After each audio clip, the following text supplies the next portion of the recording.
Olá, dois ou mais, tudo bem? Pessoal, estou passando por aqui para dizer que se você ainda não se inscreveu no canal, você ajuda muito quando você se inscreve e quando você deixa o seu joinha, tá bom?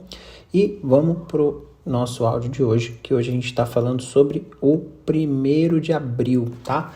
Hoje a liturgia separada para esse início de abril, ela é muito especial, porque ela conta sobre uma pessoa que ela já tinha uma deficiência física, já havia 38 anos. E é a vida inteira praticamente dessa pessoa, desde criança. E ela, né, a gente sabe disso porque não fala que é a vida inteira, né? Só fala que é há 38 anos e a tradição acredita que ele algum dia caminhou. Então ele era uma criança que uma hora perdeu os movimentos. E esse homem ficava ali num local onde se cultuavam deuses pagãos, tá?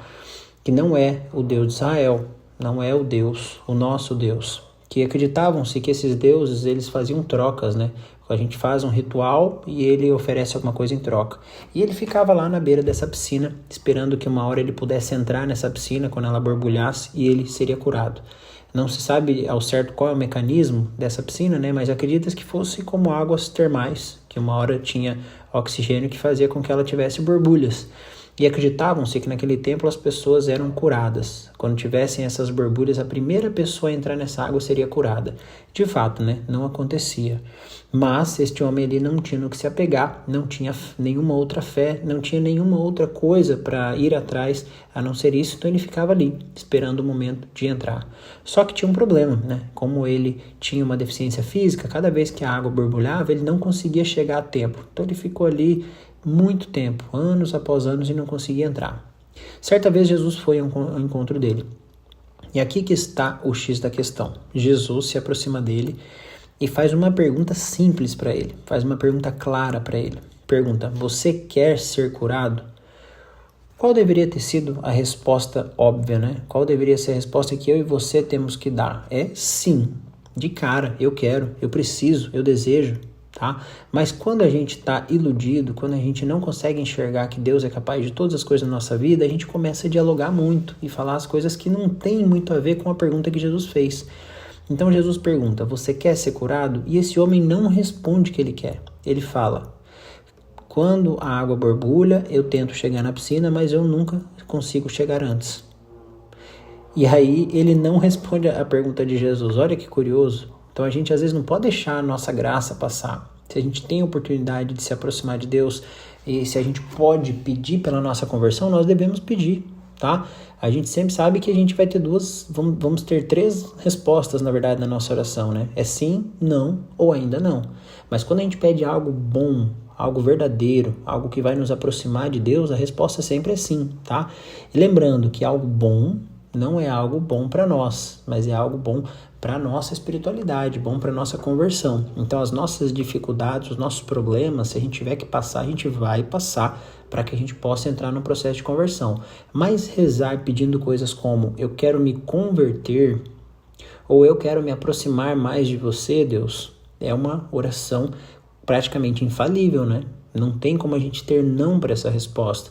Pensa um filho olhando para Deus dizendo: Deus, eu quero, preciso me aproximar mais de você.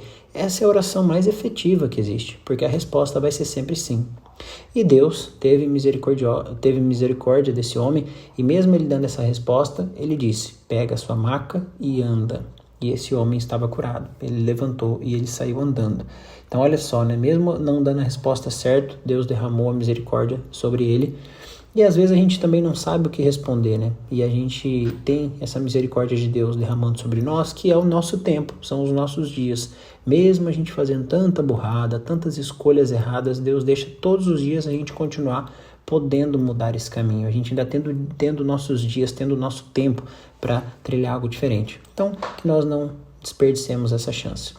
E a última coisa muito importante é que aqueles doutores da lei, aqueles fariseus que estavam vendo essa cena, ao invés deles darem graças a Deus pelo homem ter sido curado, por ter acontecido um milagre, eles ficam pé da vida, eles ficam enfurecidos porque foi feito no sábado, que era o dia santo para eles. E eles ficam ali fora de si, querem condenar Jesus. Então olha que loucura, eles fazem tanto uso da lei para viver corretamente que não são capazes de ver quando um milagre aconteceu, porque fugia da lei deles. Temos que tomar muito cuidado para não ficar como esses fariseus. tá? No Antigo Testamento, como vocês sabem, né, Moisés trouxe os 10 mandamentos, a lei de Deus, né, que hoje nós conhecemos como os pecados mortais. Os judeus, eles têm 613 leis que eles seguem, ou seja, olha o quanto eles se desmembraram sobre que não podia fazer nada no sábado, que não pode comer, que tem todos aqueles ritos que tem que se lavar de tal forma, que a mulher tem que cobrir o cabelo e tem que...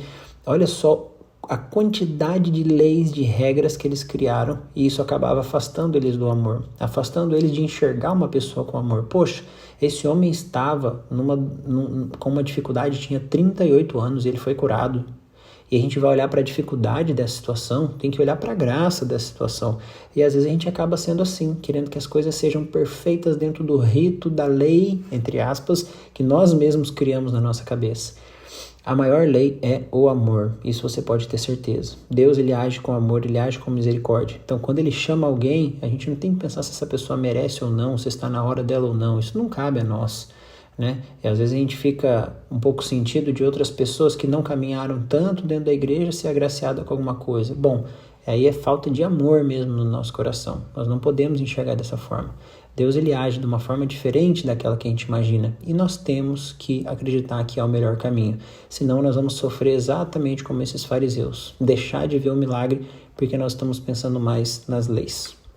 Amém? Espero que você tenha gostado, que você continue aqui com a gente. E até amanhã. Em nome do Pai, do Filho e do Espírito Santo. Amém.